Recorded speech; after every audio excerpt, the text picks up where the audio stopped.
এখন অনেক বাসাতে দেখা যায় যে গেস্টের সংখ্যা অনেক বেশি হয়ে গেলে বাসায় কেউ রান্নাবান্না করতে চায় না, বাইরে অর্ডার দেয়। তো আমরা গিয়েছিলাম আমার ভাগ্নির বাসায় দাওয়াতে। তো ওখানে যে মজাদার খাবারগুলো আমার ভাগ্নি রান্না করেছে সেগুলোর এক ঝলক দেখানোর জন্য এই ভিডিওটা করা। পুরো ভিডিওটা আমি অলরেডি র ভিডিও যেটা সেটা আপলোড করেছি।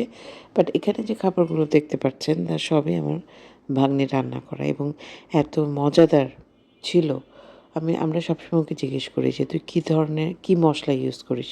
তোর রান্নাটা কেন এত ডিফারেন্ট হয় বা এত মজা হয়?" আইটেমগুলো অনেকগুলো ছিল, লোক সংখ্যাও অনেক ছিল মাশাআল্লাহ। তো সবার জন্যই ও নিজের হাতে রান্না করেছে। পাশাপাশি আমরা কিছু সুইটস আইটেম নিয়ে গিয়েছিলাম, যেগুলো গেস্টরা আমরা যখন গিয়েছিলাম তখন সুইটস আইটেমগুলো নিয়ে গিয়েছিলাম।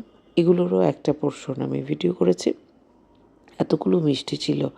দেখতেও যেমন ভালো লাগছে, খেতে তো বিশেষ করে কালোজামটা খুব মজা ছিল। তো প্রত্যেকটা মিষ্টি লাড্ডুটা ওই যে অরেঞ্জ কালার যে লাড্ডুটা ওটা ভালো হচ্ছে। এই কাস্টার্ডটা আমার ভাগ্নির তৈরি করা। তো নিজে ওটা করেছে।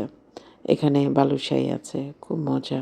আর প্রত্যেকটা আইটেমই খুব মজাদার ছিল এবং এত সুন্দর করেও পরিবেশন করেছে। এত সুন্দর করে খাওয়া-দাওয়ার অ্যারেঞ্জমেন্ট ছিল। আমরা লোকজন অনেক ছিলাম কিন্তু ওরকম খাওয়ার মধ্যে যে গ্যাদারিং ব্যাপারটা সেটা আমরা ফিল করিনি। ওভারঅল খুব সুন্দর একটা পরিবেশনা আমার ভাগ্নির ছিল। তো কাস্টার্ড এই যে এখানে একটা সেমাইয়ের আইটেম এটাও কিন্তু ওর নিজের হাতে করা। তো নিজের হাতেও করেছিল ডেজার্ট আইটেম, কাস্টার্ড, দেন এই যে সেমাই এগুলো নিজের হাতে করেছিল প্লাস হচ্ছে মিষ্টি আইটেম ছিল। তো দেখেন আমি কত খাবার নিয়েছি আল্লাহ!